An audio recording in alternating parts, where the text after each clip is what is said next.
ପାଞ୍ଚ 10ଟା କମ୍ପାନୀ ବସେଇ ଦେବୁ। ତମେ ଦେଖିବ ଦାଦା, ମୁଁ ବଡ ହେଲେ ତମ ଭଳି ବଡ ଅଫିସର ହେବି। ଆଉ ମୋ ଜେଜେଙ୍କ ପାଇଁ ଗୋଟେ ଚଷମା କମ୍ପାନୀ ଖୋଲିଦେବି। ଆଚ୍ଛା ଠିକ ଅଛି, ମୋ ଦେବୀମା ପାଠ ପଢି ବଡ ଅଫିସର ହବ, ଆମ ଘରେ ଚଷମା କମ୍ପାନୀ ବସିବ। ଆଚ୍ଛା ଦେବୀମା କହିଲ, ମୁଁ ଏକ୍ଜାମ ଦେଇ ଆସିଲା ପରେ ତମ ପାଇଁ କଣ ଆଣିବି? ତମ ଫରମାଇଶଟା କଣ କୁହ? ବାଡ଼ିରେ ଭଲ କି ଭାବିକି ମୋ ପାଇଁ ଗୋଟେ ଭାଗବତ ବହି ଆଣିବ। ଭାଗବତ ଭାଇ ତୁ କଣ କରିବୁ? ମୁଁ ପ୍ରତିଦିନ ବସି ମୋ ଜେଜେଙ୍କ ପାଖରେ ଭାଗବତ ପଢିବି। ମୋ ଛୁଆର କି ବୁଦ୍ଧି ଲୋ। ହଉ ଠିକ ଅଛି, ଆଉ କଣ ଆଣିବି କୁହ? ଆଉ କଣ ଆଣିବ? ଶୁଣ ସେ କଥା କଣ ଆଣିବୁ ତୁ ପଛରେ ଭାବିକି କହିବୁ। ଚିନୁ ଚାଲ ଚାଲ ଟ୍ରେନ୍ ଟାଇମ୍ ହେଇଗଲା।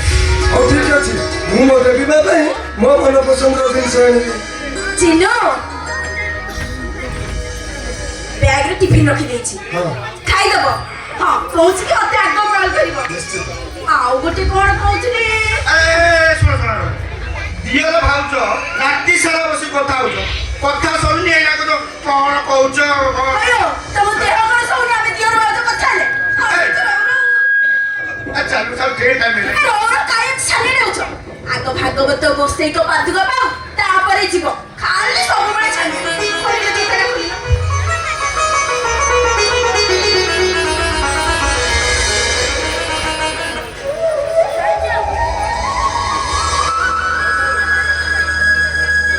ସରିଗଲା ନାଇଁ ବା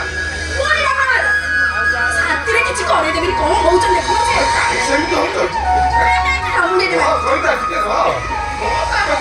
କଥା ହଉଛନ୍ତି ନା ତୁ ସେଇ କଥା ରାତି ସାରା ବସି କଥା ହଉଛୁ ବୁଝିଲ?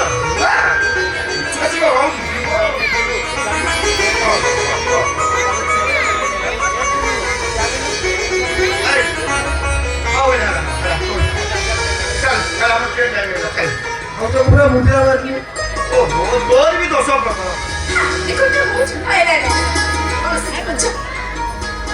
ବାୟଣୀ ମୁଣ୍ଡିଆ ମାରିନି।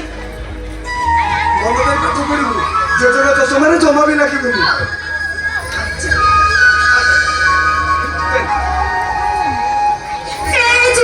ଆଉ ଗୋଟେ କଣ କହୁଥିଲି? କେତେ ଥର ମନା କରୁଛୁ ଗୋଟେ ଲୋକ ଯାଉଛି ପଛକୁ ଡାକିବୁନି ବୋଲି।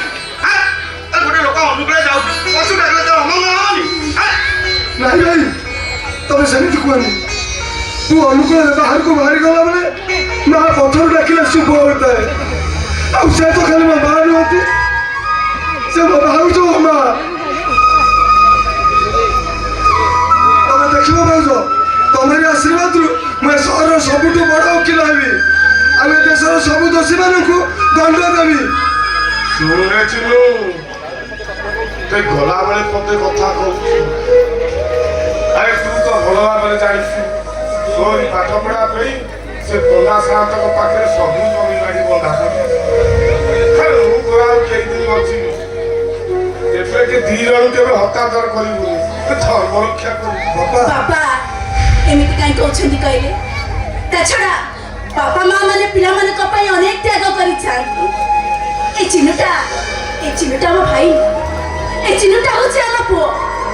ଆମେ ତାଙ୍କ ପାଇଁ କି ତ୍ୟାଗ କରି, ଆମେ ତାଙ୍କ ପାଇଁ ଯେତେ ତ୍ୟାଗ